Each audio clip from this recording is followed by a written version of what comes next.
when I had that photo up there taken, Yeah. and I was so pleased to be going back to my what I regarded as my proper unit, you know. You sure I haven't told you this before? Go on. Well, obviously there was still a lot of the guys still in the same unit that I was with them in France, you know. And as far as I knew, the same sergeant major was in charge of my battalion. Hmm.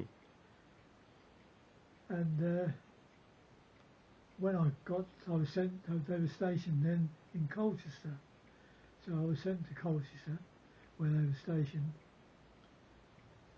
and they sort of being an officer, you know, big deal. They sent a 15 underweight truck to the station for me because I overloaded all my gear, bedding and everything, you know. And the driver took all my gear, tucked it in the back of the truck, drove me to the barracks, Gujarat barracks in Colchester. So to go into the big driveway, it's a very big barracks.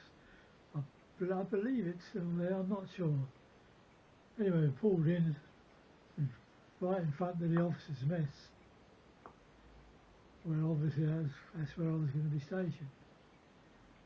And I got out of the truck and waited at the big double door in front of the officers' mess was the company sergeant major that I was with in France, Company Sergeant Major Lovejoy. And he came down the steps to greet me, and he said, "Can I say that right?" "Sure." He said, "I saw your fucking name on orders." He said, I thought it can't be, because he knew me as a private soldier, you see, and as a lance corporal. Hmm. He said, an unusual name like yours. He said, "I can't. I saw your fucking name on orders." I said, "Well, don't." We used to call him, behind his back, we used to call him Lumbo. But of course, I was outranking him now. I said, "Don't worry, Lumbo, you know, I'm all right." And we were great friends. We became great friends because he was my company sergeant major. Yeah.